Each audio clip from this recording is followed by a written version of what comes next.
Bien, amigos, continuamos en el programa, en la agenda regional. Hoy día hemos convocado al ingeniero Anthony Ramos Vargas, el expresidente de la Red Nacional de Juventudes en el país. Queremos conversar con él un poco cómo se sienten los jóvenes en esta última coyuntura que ha vivido el país, por cierto, ¿no? Con movilizaciones y una serie de cambios políticos, y al mismo tiempo, qué expectativas se tiene frente a el trabajo que todos necesitamos de él. Ingeniero Anthony Ramos, buenas noches, bienvenido a Agenda Regional. Muy buenas noches, Alberto, y muchísimas gracias por la entrevista.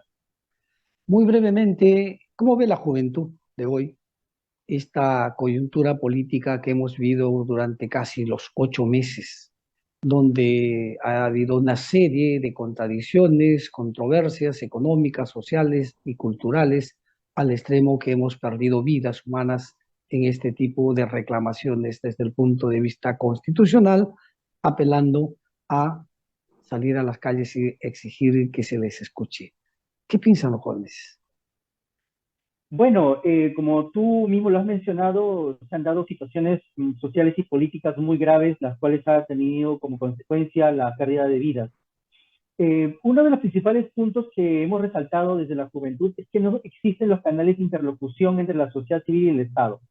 Una sociedad moderna siempre se caracteriza por, en este caso, construir los canales de comunicación, que son la primera instancia que debería existir entre las organizaciones sociales o, en este caso, entre la misma población, la ciudadanía, que busca, en todo caso, manifestar su malestar, porque aún todavía en nuestro país no se pueden sentar los líderes políticos a conversar, a poder, en este caso, alejarse también de uno de los grandes problemas que tiene nuestro país y que es el principal problema ahora. El principal problema es la corrupción. La corrupción, lamentablemente, se ha convertido en un sistema paralelo al sistema que tenemos ahora mismo y que de alguna forma u otra la corrupción viene siendo digamos, el talón de Aquiles, digamos, del Perú, porque no despega ni desarrolla económicamente ni en ningún aspecto tampoco, producto de que la corrupción justamente y las jóvenes lo perciben, y hay un gran porcentaje de jóvenes que señalan a la corrupción, casi el 80%, 90% señalan de que es la corrupción el problema principal de nuestro país y que justamente ha copado todos los estamentos del Estado peruano. No hay estamento del Estado peruano que no esté copado de corrupción. Entonces, esto tiene un perjuicio al gobierno peruano y la Contraloría lo ha señalado correctamente, ¿no? Que justamente hay miles de millones de soles que anualmente se pierden producto de la corrupción y que hay también el 70-80% de autoridades terminan con procesos judiciales producto de la mala administración, ¿no? Este contexto que nos señalas, Anthony, dentro de las reflexiones, ¿qué esperanza en todo caso le queda a la juventud del siglo XXI? Bueno, nosotros en el Perú, al menos nosotros tenemos una idea de que tenemos que involucrarnos en los procesos no solamente sociales, los jóvenes ya socialmente vienen participando activamente. Incluso una de las características de la juventud del día de hoy que producto de la tecnología y de la innovación es que se ha dado oportunidad a las nuevas generaciones a poder buscar las plataformas virtuales, ¿no? Las plataformas que se han venido creando, como también las redes sociales, para hacer voluntariado semipresencial, presencialmente también hacen el voluntariado a través de diferentes plataformas del Estado que ofrece a través de los estamentos de gobierno, ¿no? Desde el voluntariado ambiental, el voluntariado en educación. Bueno, hay una serie de mecanismos donde los jóvenes ya vienen participando. Sin embargo, no dan el salto, ese salto que se necesita es la participación política. Acá el problema es de que tenemos líderes políticos que lamentablemente han caído, o hay partidos políticos que justamente son los que administran la política de nuestro país, ¿no? Valga la redundancia, eh, son los que controlan las decisiones de carácter en materia económica, en materia educativa, ambiental. Es decir, ellos son los que al final, es la política la que al final decide qué cosas se hacen en el país. Y justamente los jóvenes no dan aún ese salto hacia la política. No encuentran confianza, uno de los principales factores es la confianza, y es la confianza justamente la que la que se busca, ¿no? Y encontrar algunas instituciones políticas que puedan darle la oportunidad también a los jóvenes, ¿no? Ahora, hay una reforma que se ha quedado pendiente en el Parlamento, no lo quieren abordar, producto de que justamente existen intereses para no tocarla y también para que, en este caso, no empoderar a grupos sociales tan importantes como es el de la juventud. Más allá de la mujer, ¿no? El tema mujer ya ha sido empoderado, me parece, en los últimos 10 años, la última década, al menos se ha empoderado muchísimo. Aún todavía hay muchas cosas por trabajar, aún todavía no se han alcanzado los resultados que se buscaban. Niños y adolescentes también son justamente otro de las poblaciones importantes que también a veces se ha venido empoderando, se ha venido dando voz también, y además cuentan con órganos de línea que comprometen presupuestos. Están por ejemplo, hay un viceministerio de la mujer, ¿no? A nivel de niños y adolescentes hay una dirección de niños y adolescentes, también un ministerio. Entonces, son órganos de línea, ¿no? La juventud no tiene ningún órgano de línea que compromete, en este caso, pueda planificar, que puedan hacer, digamos, fiscalización, control de su política de juventud, porque ya tenemos una política de juventud aprobada en el año 2019, pero que no cuenta con financiamiento ni también no cuenta con indicadores para poder medir resultados. Por lo tanto, si tú te das cuenta, Alberto, y la población, es decir, los jóvenes han sido el grupo poblacional más golpeado en los últimos años, que no cuentan con un órgano rector que les dé la garantía de que se va a poder construir adecuadamente los programas sociales dirigidos a juventud, no solamente a nivel de gobierno nacional, ¿no? Hablo también de los gobiernos subnacionales, como los gobiernos regionales y locales, que son justamente ellos los responsables de aplicar las políticas ambiental, política cultural, la política de juventud misma, pero no hay, es decir, necesitamos de que el Estado saque políticas donde esta política debe venir acompañada de presupuesto. Si esto no se hace, mi estimado Alberto, no vamos a poder construir ningún tipo de política y vamos a estar alejados de todo esto. Claro, el gobierno de turno o los gobiernos de turno no van a dar respuesta un poco a la expectativa que tienes y a la graficación que nos has hecho del joven, porque ellos, en esta nueva coyuntura que estamos viendo, ya se han formado nuevos partidos políticos. Lo formo yo y llamo quienes deben integrarse de acuerdo a mi virtud, a mi pensamiento, a mi posición o a mi condición de lo que yo quiero manipular. Y el Estado, ¿no? O el gobierno de turno, o las leyes que están ya establecidas, nos han fijado cuotas.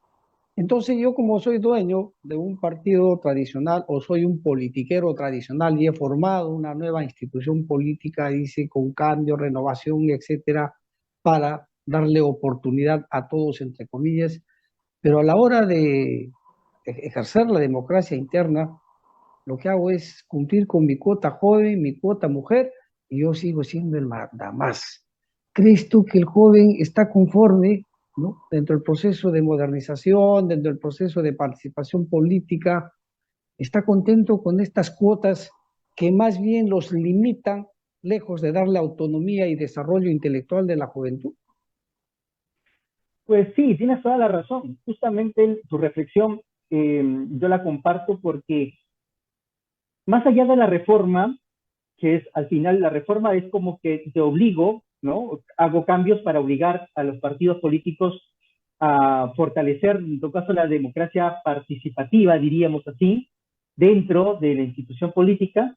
Las cuotas que se han dado para mujer, para comunidades campesinas, para jóvenes, que es el 20%, a nivel local y regional, a nivel congresal todavía no se tiene una cuota definida. Sin embargo, estas cuotas justamente tienen que venir acompañadas, este tipo de cuotas tienen que venir acompañadas de, más allá de que puedan limitar o no, tienen que venir acompañadas de formación política.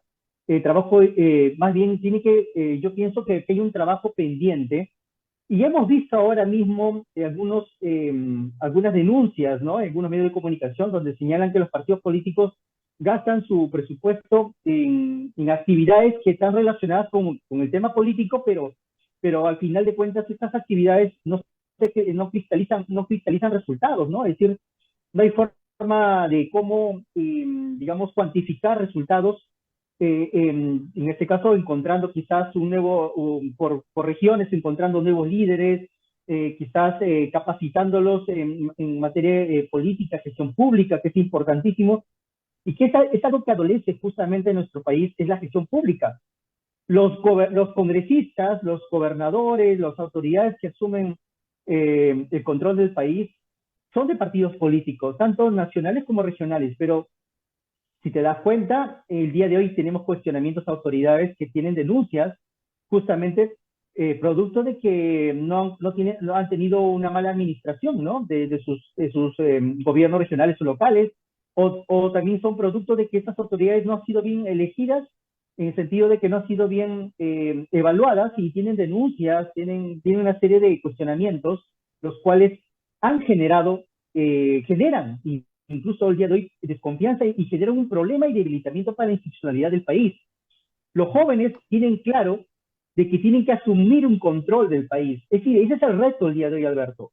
Los jóvenes Pero quieren asumir mientras un tengamos control del país. cuotas, Anthony, mientras Pues tengamos cuotas y las ahora que cuotas va a limitan. aplicarse ya la Agenda 2030, también se le va a asignar cuotas a las lesbianas y cuotas también a los lésbicos. Entonces, ¿cómo vamos a dividir, ¿no?, la representación nacional incluso en presupuestos? Porque ahora son parte de los derechos de esta nueva generación que está tratando de involucrar en el mundo desde la ONU a través de la Agenda 2030. Vamos a ir a una pequeña pausa comercial para que nos des tu opinión al respecto sobre esta última pregunta. No te muevas, por favor. Adelante, controles. Bien, amigos, estamos conversando con el ingeniero Anthony Ramos Vargas, el expresidente de la Red Nacional de Juventudes del Pueblo Peruano, o del país, del pueblo peruano. Antes de ir a la publicidad, Anthony, habíamos señalado las cuotas. ¿Qué hacer desde la juventud, especialmente esta juventud, esta coyuntura que tiene presencia, pero hay una limitación para desarrollarse en todos los campos? Nos dice la Agenda 2030 de que ahora también se le va a asignar cuotas a los lésbicos y cuotas a las lesbianas. No tenemos nada en contra de ellos, pero la norma dentro de los derechos humanos nos está estipulando que eso va a regir a partir de la presente década. ¿Qué piensas? Bueno, definitivamente no hay nada contra la comunidad LGTBIQ. Nosotros, de hecho, la idea es de que se busque la representación, es decir, que el pueblo peruano en todo caso esté representado en el Parlamento, en cualquier estamento del Estado. Sin embargo, aún todavía la sociedad peruana no es una sociedad que esté evolucionando. Nosotros, la corrupción es justamente la que hace que se dé en este caso, un retroceso como sociedad. Ahora, la representación de la juventud aún todavía, como te comenté, aún todavía no alcanza lo máximo que debería alcanzar, que es que llegue al Congreso y exista, al menos se garantice la participación de la juventud. El día de hoy tenemos un Congreso que tiene un gran número de congresistas jóvenes. Sin embargo, la pregunta siempre que nos hacemos es que si estos congresistas jóvenes en verdad creen que sienten que ellos representan a la juventud, más allá de su condición. Porque yo puedo tener la condición de joven, pero yo no me la creo que representa a la juventud del Perú. Entonces llego al Parlamento y simplemente llego por mis intereses políticos o personales, ¿no? O de cofradía. Entonces, acá existe un problema, justamente, que si las personas que llegan al Parlamento representan realmente a las comunidades campesinas, o las comunidades amazónicas o indígenas, es decir, en verdad ellos representan, es decir, ellos entran por esa cuota, pero en verdad representan, justamente ese es el problema, el problema que tenemos ahora del debate de la reforma que se debe dar, una reforma política que se debe discutir. Realmente, ¿qué tanto representan esas personas? ¿Qué tan involucradas han estado con la juventud? La pregunta que te debes hacer tú, seguramente. Los jóvenes que están como consejeros regionales o regidores en cualquier localidad de Moquegua, de Arequipa, del sur, del norte, del centro, del oriente peruano, son jóvenes que han sido formados en espacios de juventudes, en organizaciones juveniles, han sido puestos a dedo por los gobernadores o los candidatos han sido puestos a dedo solamente para completar o para simplemente obtener mañana más tarde un voto o algún beneficio de ese espacio de representación. Entonces, Sí, pues, justamente, ¿qué trayectoria tienen estos jóvenes? Y justamente hablábamos hace mucho de este tema, sobre la trayectoria. ¿Quién debe ser realmente una autoridad? Claro, sin vulnerar el derecho constitucional que tienen todos los ciudadanos de realmente representar, porque es un derecho que tiene cualquier peruano de acceder a un espacio de representación. Pero tenemos que también ponernos a pensar si es que tenemos que, ahora mismo necesitamos, y muchos dicen, deben tener las autoridades ciertos conocimientos, ciertas, digamos, logros académicos, logros personales para poder representar, porque en verdad la corrupción lo que está haciendo es que, más allá que tengas tu título, no, mi estimado Alberto, pues la ujú, corrupción está que campea por todas partes. Tenemos personas con título, con doctorados que están cuestionadas por corrupción. Hablemos de Pedro Pablo Kuczynski, una persona exitosa, pero que es cuestionada por corrupción. Tenemos un militar como Jan Tumala, cuestionado por corrupción. Y así tenemos a un profesor, Pedro Castillo, también está encarcelado por corrupción. Es decir, digamos, mi estimado Alberto, es un tema muy profundo que se tiene que claro, discutir. Me parece que así por es. ahí los jóvenes tenemos que asumir un reto justamente en esa discusión, ¿no? Un papel tener ahí Claro. presente. Esa es la línea del debate en esta ocasión, en esta coyuntura, cómo los jóvenes rompen esos mitos de las cuotas, cómo los jóvenes verdaderamente empiecen a construir el país desde el punto de vista orgánico, ¿no? Y de, al menos, antes de ser regidor, como mínimo debo conocer el plan de desarrollo urbano de mi ciudad, el plan de desarrollo concertado de la región o la gestión de riesgos de desastre regional. Por ejemplo, acá nosotros tres provincias, la parte altoandina, Mariscal Nieto, que es el centro, y la costa, que es el puerto de Hilo. Si no tenemos siquiera una visión de ello, y por más profesionales que seamos, en el momento que estemos en el cargo, como hemos sido elegidos para completar la cuota, a final de cuentas no nos va ni nos viene, y si por ahí nos prende el bicho de la corrupción, pues entramos a la colada y nunca vamos a lograr corregir, derrotar este enemigo que tenemos, que es la corrupción. Por otro lado, ¿crees tú que el joven profesional de hoy, los que ya están saliendo al mercado laboral, con todo este proceso de modernización, la inteligencia artificial, por ejemplo, y todo aquello que nos ha traído las TIC, encuentran espacios laborales? Mira, justamente es una pregunta que últimamente nos hemos venido, bueno, le hemos venido haciendo y también buscando alguna respuesta. Todos los jóvenes que egresan de las universidades públicas y privadas se enfrentan a un mercado informal. Se habla de un 80%, en la pandemia creo que ha llegado a un máximo de hasta 90% de mercado informal, el cual ya es una situación grave porque Perú es uno de los países que tiene mayor informalidad en el continente. Y justamente este es un gran problema. Para generar fuentes de trabajo formales bueno, es realmente una valla muy grande que que habría que en todo caso analizar y estudiar, porque en una estrategia en este caso, porque justamente los jóvenes cuando se salen egresados, no solamente antes de salir egresados tienen un problema, que son las prácticas preprofesionales, sino las prácticas profesionales, incluso algunos acceden a este tipo de modalidad, producto de que lamentablemente existen barreras en las cuales a los jóvenes se les impone. Por ejemplo, se les impone la barrera de la experiencia. Mínimamente para gestión pública te piden de 3 años, de 1 a 3 años, mínimamente una experiencia en gestión pública. Y eso ya es un reto porque lamentablemente los jóvenes no pueden ingresar al sector público producto que no tienen esa experiencia. Eh, Cuando están a nivel preuniversitario, universitario y quieren hacer la práctica profesionales, las empresas no cumplen con el sueldo, no suelden con un sueldo mínimo, no cumplen, no siquiera le dan propina, más bien el joven tiene que poner de su peculio para poder acceder a esta práctica preprofesional y no tiene ningún derecho laboral, es decir, no tiene un seguro, no tiene un beneficio laboral, una bonificación, no es que le van a dar algún tipo de recompensa al final de la práctica. Entonces, me parece que hay un antes y un después en este problema de la inserción de los jóvenes al mercado laboral. Ese Lamentablemente, contexto, ese contexto nos estaría llevando a una exclusión o inclusión social económica. ¿Qué piensas? Para mí es una exclusión porque lamentablemente a los jóvenes se les excluye por su condición justamente de estudiantes y cuando egresan por la falta de experiencia. Totalmente es una exclusión.